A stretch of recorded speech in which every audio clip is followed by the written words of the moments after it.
Hey guys, welcome back to another episode of Aussie Farming in the Philippines. Well, two things today. First is the lights, and one is about our barangay visit. Right, these lights here, I've had three of them where the lights were staying on all day. And over night time, there wasn't much power up. They didn't go into break the circuit, you know, when someone breaks the beam and all that and goes up to brightness and goes back to dim. It stayed on the one. So I contacted the supplier who originally sent us the first one out that a lot of people have had brought. And she said, I'll get back to you. I thought, oh, here we go. Then she got back to me and she said, she's talked to the tech and they've said, hit the on-off button, reset on the light, and it will reset itself. So I thought, oh, that's good. But they're 6 metre high. So what I did, I've got my big bamboo here, look, and I put a bolt on the end here. We did this when Bob was here. So we put a bolt on the end of it. So that's a nice surface. That's a big coach bolt, that one. So I can actually stand there and just hit that button and the light went out. So you think, oh, well, that's good. Well, it is bloody good because now it's going to be full brightness. Now, I had two more lights up the back here as well, which was the one at the side gate over here. Let's see, through here. G'day, mate. G'day, mate. So this one over here as well wasn't as bright. It was just like it was on a dim mode and the light was on during the day all the time. So I reset him yesterday, and last night it was on the full brightness. It would come on, it would go off, come on, go off, and this light up here as well. So it worked. So we'll just see what happens. The one back there is the one that I noticed this morning. These two here are the ones that I hit before. So they actually come on and lit up the whole area nice and bright again. And now they look back off again during the day. Oh, they're back off again during the daytime. Right, well, this morning, sorry Bob, I didn't get to finish the tool room. No, you're going to be disappointed, but I got some mowing done. So I went and got 6 litres of juice this morning at 6, and I got into, hello gorgeous, I got into mowing up all the back paddock area because the belt come off before. So I did the same thing again, mowed up all the roads this time. I got the whole lot in, cut them right down, and there's a guy clearing one of the paddocks over here. And he still had a metre between his lot and where the road was that I don't cut. So I said to him, being a good fucking neighbour I am, I said, mate, I said, love, I said, hun, I said, pet.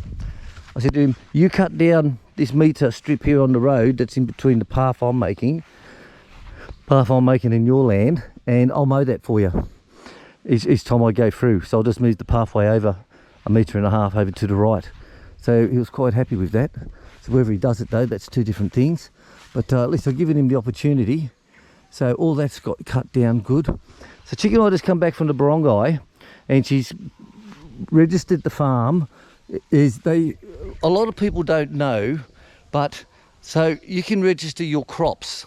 So if you've got banana crops, you've got you're growing corn, or with us we are coconuts. We've got over 100 trees, coconut trees in that back lot. Plus there's all the durian trees. Probably about a dozen durian trees, avocado trees, and langoustines, and the big hairy balls as well. So that's our crop. So it's a bit of paperwork to fill in, but if you get off your fat ass, you can do it. And I don't know why a lot of people don't. So she went to the local barangay, and they said, because they're the ones who told her about it, and she said, oh, well, how come we didn't hear about this normally? She said, oh, people are just too lazy to fucking do it. They couldn't do the paperwork, just too lazy. So we did. So now that's registered for life now, is the back paddock. So if we get one of them storms that come through, like they went through the fucking Bahovel and took everything out, then we get all the replacement. It's all insured for all the coconut trees. Everything's insured, all the coconuts, durians, rambutans, langoustines, avocados. And the paperwork, once you do it, it's for life. So that's not fucking bad. Now the goats, they're under a different scheme, and you have to do that paperwork every year. So if you have a goat die, then they will compensate you for that. So that's pretty darn fucking good, because they're looking after the small farmer. You know, all the trolls say, you're not a farmer because you don't grow vegetables. Well, stick your veggies up your fucking ass, you know. So what we do is we have all the coconuts and of course the goats. So all the goats, they have a photo taken of each of them, smile, and documentation. And the ag guys actually they back it up because they're the ones who come out here and do all the documentation. So if anything happens to Molly here, then we can get insurance for her, and you get supplemented back. So that's a pretty good information day for you guys. So one, the lights. If your lights are staying on, hit that button. Right, 6 meters up, I use the big stick, but still does it. And two, insure your farm. Okay, it's free. Costs nothing, guys. Now, if you want more information on that, go and have a look at Chick's channel on One Pinoy Chick Chat, and she does videos explaining what it's all about, and you'll find it in there. And if you want to know what's the cost of raising goats and the profit margins, she'll tell you that. That's all there, because Chick is one of these spreadsheet analysis people, statistics people who can write spreadsheets up about everything, how many times they shit a day, how much manure it's going to produce, and what you can do with it. And she's also got one on raising pigs as well. So have a look at Chick's channel, One Pinoy Chick Chat, okay? And you'll see there what's the cost of raising pigs. Now that's from being born up until sale weight. Hey girlfriend, you're not eating yet? You're not eating yet? I gave you all that tucker. Hey, you can always tell when someone feeds their pig properly because it's all clean. I seen one fucking fat farmer's pig video the other day, and it had about 2 inches of mud in there, so I can't see what type of food he's given. That's my dig of the day. Goat feeding, baby. I forgot to share to you. Well, I like it when she shares things with me. That, you know that, how you call Oh, the cuts in the ear? Yeah, in the ear, it's ear notching. Ear notching? Yeah, it's like... And it's a code? Yeah, this is a code. It's a code for the breeders? Yeah, by batch. So they have a code for the batch and the number in the population. Oh. Yeah. Well, there you go. One of our viewers asked us, and we always get back where we can. One of our viewers asked us, said, "G'day, William." Joking. Said, "What is the cut-out notches on the piggy's ear?" So I said, "Oh, fuck if I know." I said, "I'll go and find out." So we say, "Fuck knows." So we'll go and find out. So we asked them today while we're in there, and so that's what it is. It's by the breeder, and it tells them their batch numbers and all this stuff. It all works on their secret squirrel code stuff, you know what I mean? You know what I mean, love? You know what I mean? All right, well, it's time to get in, and it's hot as hell. Yesterday fucking killed me out there.